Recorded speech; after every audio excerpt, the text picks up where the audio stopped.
If confirmed, do you commit to ensuring, along with the southern border, that the northern border is sufficiently staffed to maintain its security and robust trade between the U.S. and its neighbors, including at the Gordie Howe International Bridge in my home state of Michigan, have the resources they need to facilitate trade while keeping Americans safe? Most persistent threat to the homeland is from U.S.-based individuals or small groups radicalized by a variety of ideologies, from white supremacy to ISIS to Al-Qaeda.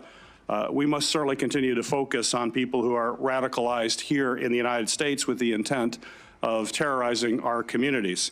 So my question for you, ma'am, is how do you plan to address this threat of U.S.-based terrorists? Senator, this is a grave concern for our country, as we all agree that the #1 threat to our homeland security is the southern border. In fact, since Joe Biden has been president, we've seen 382 individuals that have come over that border that are on the terrorist watch list.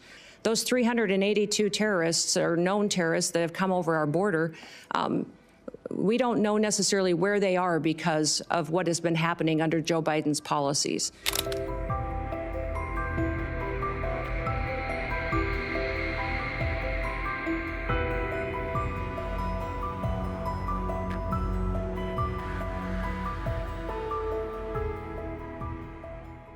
The DHS Secretary has many competing priorities, as you well know, and you outlined certainly in your opening comments, from our borders to wildfires to cyber attacks.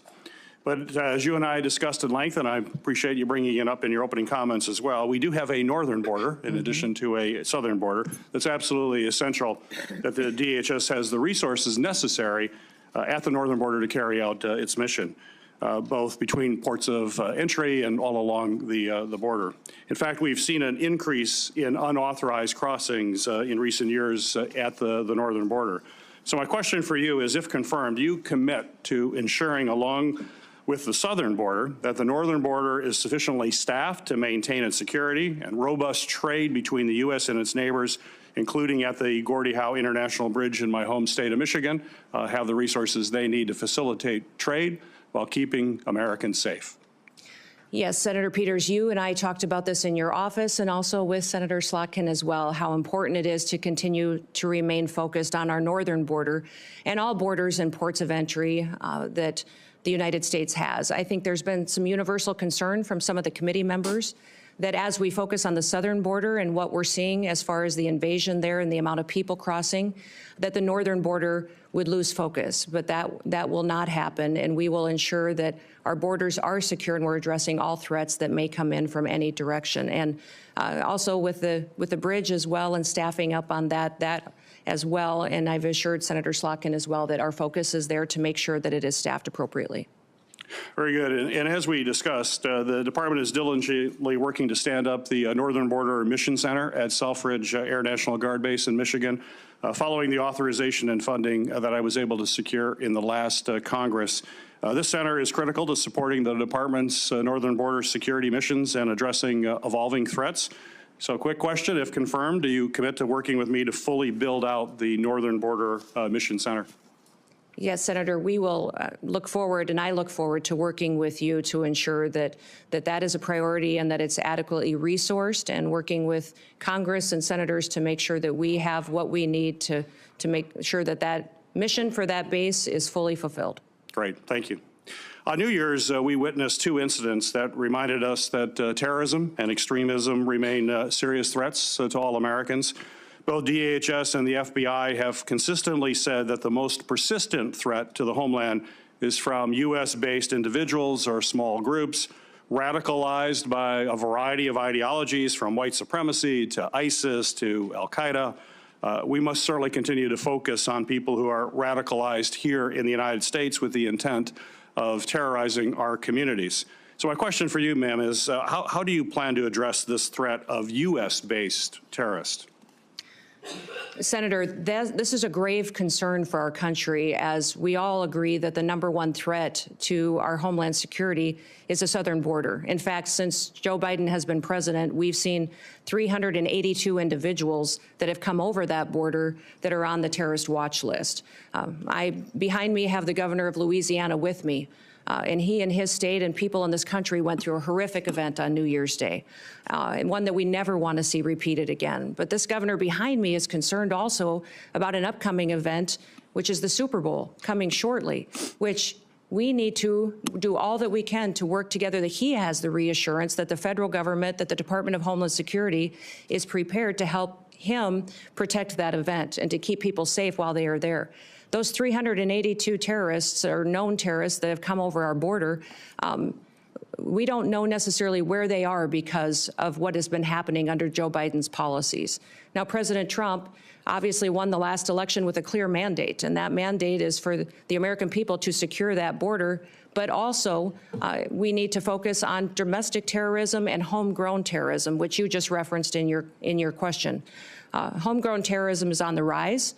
We see more and more incidents of people that are U.S. citizens that have become radicalized, and knowing when people are leaving the country and coming back and changes to their behaviors and what their actions are is critically important. So the resources that the Department of Homeland Security has needs to be utilized as far as identifying those threats and being proactive to prevent them, but also protecting civil rights and liberties in that process and making sure that the department is on mission to do what it was called to do, why it was created, and what authorities that Congress and the Senate has given them.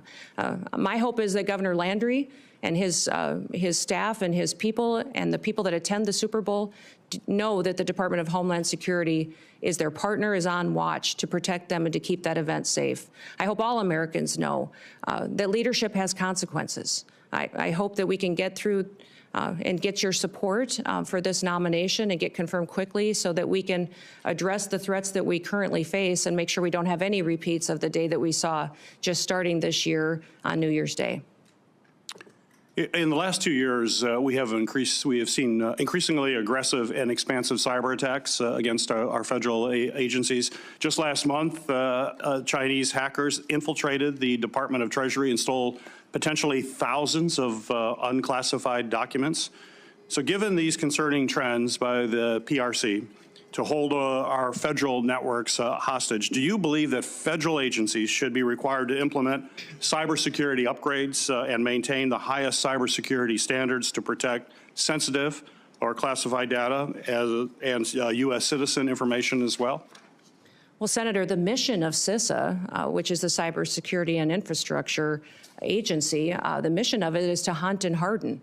It's to find those bad actors and help work with local and state infrastructure, critical infrastructure entities so that they can help them be prepared for such cyber attacks and that they can make sure that they're hardening their systems to protect them in the future, recognizing the vulnerabilities that they have. CISA's gotten far off mission.